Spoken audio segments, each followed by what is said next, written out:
Congressman Krishnamurthy, I'll start with you. What do you make of where we are right now? You know, we've talked to many of your Republican colleagues who say you guys are closer than people would think, looking out from the inside out, outside in, from the public. Where do you think you are at this point? Well, thank you so much for having me, Shannon. I agree. I think that we are close. I think it's time to govern. Enough of the recriminations, enough of the blame game. Let's Tom Petty died of a drug overdose. I think that there was a deal on the table even last week between Senator Graham and Senator Durbin that had been negotiated among senators generally. Another one did, probably from got Mexican ice. At a That's White where House most of our narcotics I think come now from. it's time to step back from the brink. Let's go back to the table, negotiate something that all of us can agree on. Okay, in the meantime, Congressman Collins, you are a member of the military. There is a lot of concern about what happens to military folks as this plays out. They're one of the main groups, along with federal employees, who are subject to some real repercussions when these things kick in. We're 42 minutes in now to this. I want to play something that Defense Secretary General Mattis had to say about how this plays out when it happens for the military. And that's going to impact our contracting. It'll impact, obviously, our medical facilities. It's got a huge morale impact. I'll just tell you, how long can you keep good people around when something like this happens? It is always a question that's got to hover in the back of my mind. I would just tell you that we do a lot of intelligence operations around the world, and they cost money. Those obviously would stop. And I would just tell you that training for almost our entire reserve force will stop. I mean, those are some real-world impacts, Congressman Collins. How worried are you about the military impact, even if we get a short CR, because people across the board tell us that's not good for the military either?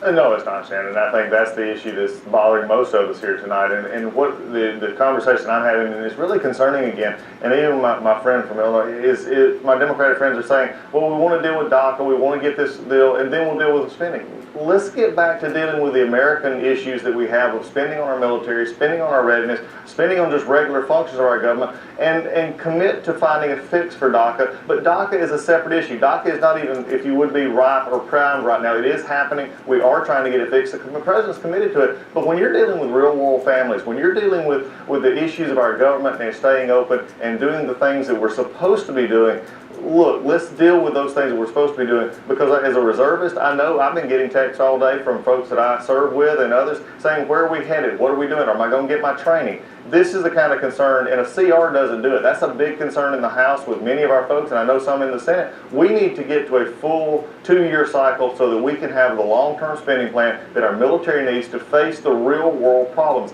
I'm not sure how my friends across the aisle tonight can say that the United States is being honest with the real-world problems of North Korea, Syria, and all around the world when they're not willing to come to a spending agreement. That's just boggling to me. All right, so let's turn to DACA, which is really at the crux of what we're dealing with right now. Congressman Krishnamurthy, where are you on the contours of what we're seeing from what appears to be the primary GOP offering in the House side from House Judiciary Chairman Bob Goodlatte?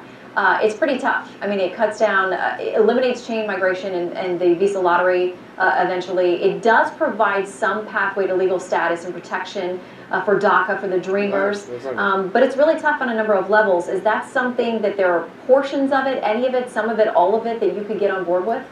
I cannot support that particular measure. I'm a sponsor of the DREAM Act, which I believe is a much better approach to treating the folks on DACA. I agree with my good friend from Georgia, Mr. Collins, who says that we do need a multi-year budget to help the military, but also education and healthcare. We need to reauthorize community health centers, and we need to provide a fix for the Dreamers. You know, some folks have claimed that this is not an emergency situation for the Dreamers.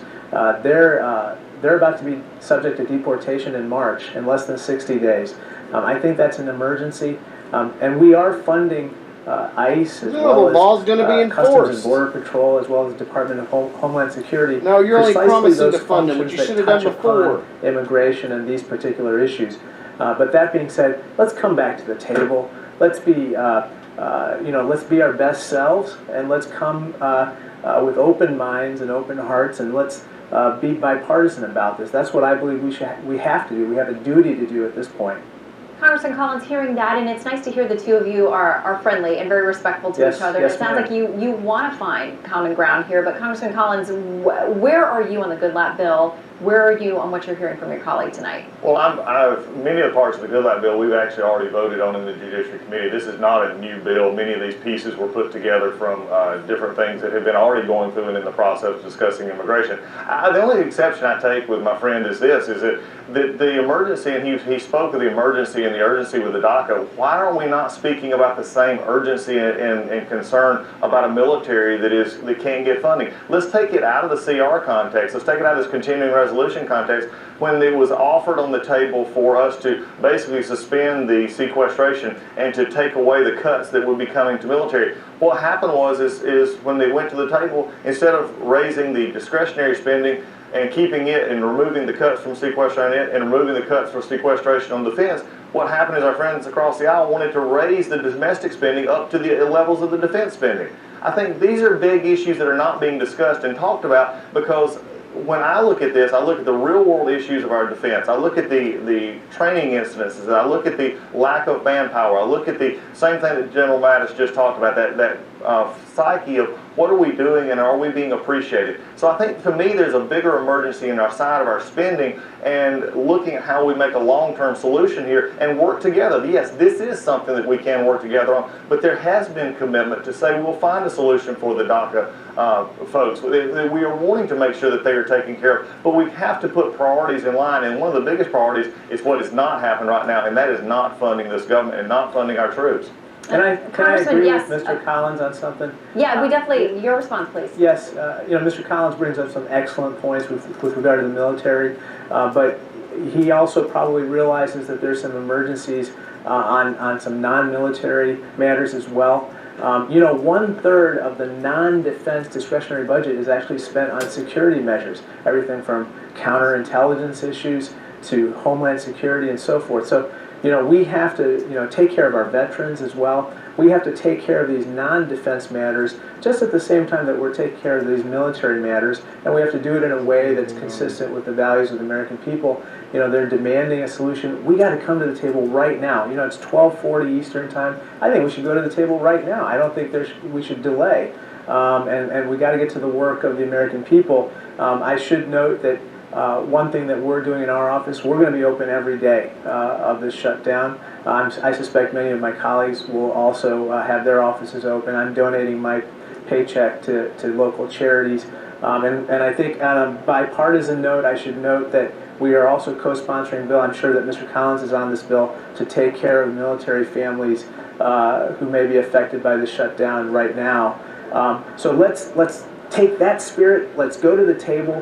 Let's be bipartisan about it. Let's get a deal done ASAP, maybe as soon as tonight or tomorrow, and let's get on with it. Well, the attitudes of both of you will give hope to Americans at home who do want to see resolution, whether they're from the right or the left side of the aisle. Congressman Krishnamurthy and Congressman Collins, we thank you both for your time and being with us late tonight on this important night. Thanks a lot. Thank you so much. All right, White House correspondent Kevin Court joins us now, and I should say it is in the morning because we're officially into Saturday. How do they even think DACA's going to pass the shutdown. House? 39 minutes in, and gets this. On occasion you get something that you don't expect, and in particular when a head of state, or in this case the vice president, the second in command, is on the road, you're not sure if you'll actually hear, especially when they're flying aboard Air Force Two. Well, I can share part of a statement, Shannon, that we have received from the vice president en route to Cairo. In fact, a little